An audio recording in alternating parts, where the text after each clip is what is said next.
Welcome back mga hunters. I-share ko sa inyo itong binibenta online na 5 piso. Pansinin ninyo ang presyo, 27,777 Philippine 5 peso coin BSP series. Isang error coin ayon sa kanyang caption. Alam niyo kasi mga hunters, kaya sinare ko sa inyo to. Ito kasing ganitong mga post online. Madalas ang nagkabibigay ng kalituhan sa mga baguhan. Iniisip nila ng mga error coin ay maaari palang ibenta sa ganyan kalaking halaga. Well, totoo namang may presyo ang mga error coins pero depende po yun sa error coins. Kasi kung titignan natin itong isang to ay mukha naman siya ng error coin.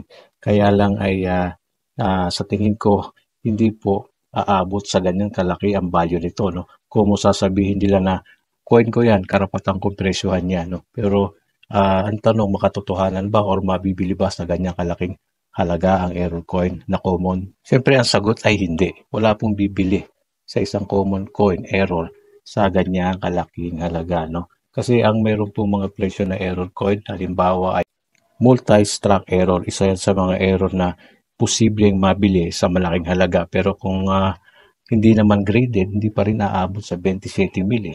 Siguro multi-struct. Maganda condition, sabihin natin uncirculated, mga 2K hanggang 3K, ganon. Depende. Pero hindi po sobrang taas. So, lilinawin natin, ito pong nakikita nyo na binibenta na ito ay isang common lang at wala pong mataas na value. Kung tatanungin ang error niya, sa tingin ko po ito ay isang weak strike or meron tinatawag na die adjustment strike error. Common lang ito. Marami kang makikita nito sa sirkulasyon. Alright, so sa mga baguhan, okay, basta-bastang maniniwala sa makikita ninyo online. Kahit yung mga mapapanood nyo, magbibigay sila ng mataas na halaga.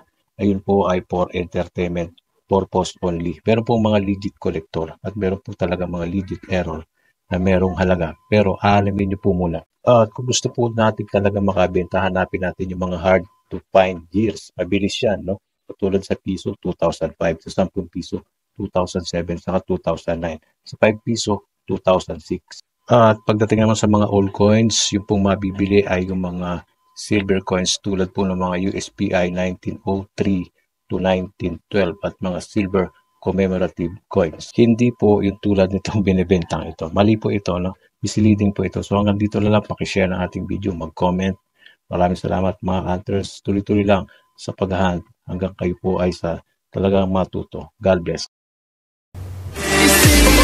Young ones,